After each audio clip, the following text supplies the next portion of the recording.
ठरलं तर मग या मालिकेच्या आजच्या भागात आपण पाहणार आहोत की सायली अर्जुनला सांगत असते की साक्षी आणि प्रियाची मैत्री ही खुनाच्या अगोदरपासून आहे.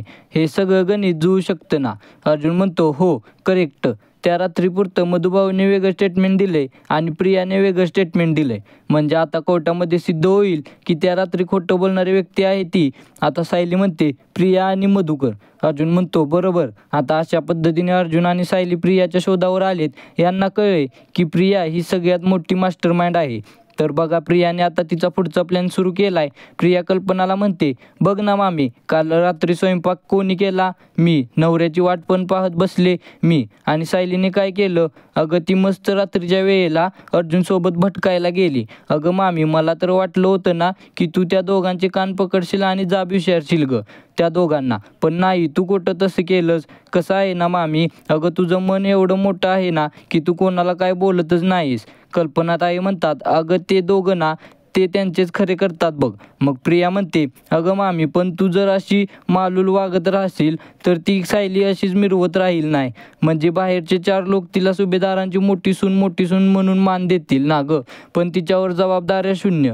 ती आपली मस्त फिरते. कल्पनाताई म्हणतात अगं पण आपण तिला परत स्वयंपाक करायला कसं सांगायचे गं?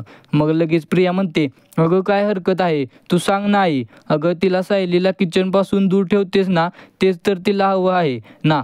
हेच करते ना ती मुद्दाम. मला तर वाटते ना सायलीने घरातले प्रत्येक काम करायलाच हवं. आता प्रिया हे बोलत असते. मग कल्पनाताई विचार करायला लागतात की ही बरोबर बोलते. पण प्रिया मुद्दा म्हणते जाऊ दे गं. नाही म्हणजे मी घराच्या भल्यासाठी कितीही माझा जीव जाळला तर माझे कोण कशाला ऐकतंय? कल्पनाताई म्हणतात असं नको बोलू गं तू. तन्वी, तू जे बोलतेस ना ते पटलंय मला. मी त्या सायलीला खूपच सूट देऊन ठेवले. आणि अर्जुनचंच काय बाबा, तू तिला घरातल्या मोठ्या सुनेचा मान मिळावा म्हणून माझ्याशी वादच घालत असतो नेहमी. आता अर्जुनलाही कळेल सायली कशी नाटक करते ते. पण आता कल्पनाताई पण फसतात बरं का हे सगळं विचार करून. मग आता बघा पुढे शेवटचा सीन दाखवलाय त्यांनी सायलीचा. आपली सायली अर्जुनला म्हणत असते प्रिया आणि साक्षीच्या जुन्या मैत्रिणीचे पुरावे मिळवणे अशक्य नाही आणि तसं ते सोपं पण नाही. आपण कुठून सुरुवात करायची? आता अर्जुन विचार करतोय की साक्षीच्या कोणीतरी असेल ज्याने साक्षीला आणि प्रियाला एकत्र बघितले असेल. आता खरं तर तो चैतन्यच आहे बरं का. हे अर्जुनच्या लक्षात येईलच काही दिवसांनी. मग अर्जुन म्हणतो कोणीतरी असं असेल की त्याने प्रियाला साक्षीकडून पैसे घेताना बघितले असावे. मग साक्षी म्हणते हो, पण त्याआधी आपल्याला हे सिद्ध करावे लागेल की प्रियाचीच इच्छा होती की आश्रम विकावा मधुभाऊंनी म्हणून, कारण आश्रमातल्या कुठल्याच माणसाने याच्यासाठी होकार नव्हता दिला. मग अर्जुन म्हणतो बरोबर, कारण आश्रमातली माणसं मधुभाऊंच्या बाजूने साक्ष देतील ना. कोर्ट तर असंच मानणार आहे. त्यामुळे आपल्याला आश्रमाच्या बाहेरचं असं कोणीतरी हवं आहे जे प्रियाबद्दल खरं बोलेल. प्रेक्षकांनो, तुम्हाला काय वाटतं? असं कोणी आहे का? मला कमेंट करून नक्की सांगा. आणि हा एपिसोड इथेच संपवला आहे.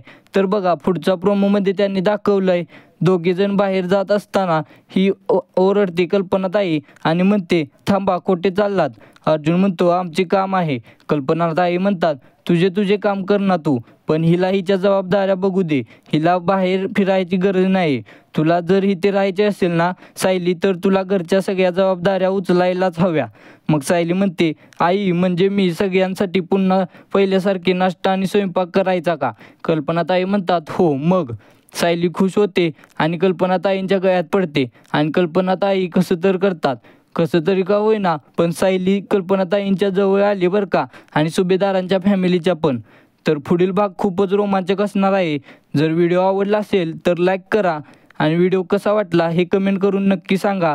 आणि मालिकेच्या अशाच नवनवीन अपडेट सगळ्यात आधी तुमच्यापर्यंत येण्यासाठी चॅनेलला सबस्क्राईब करा.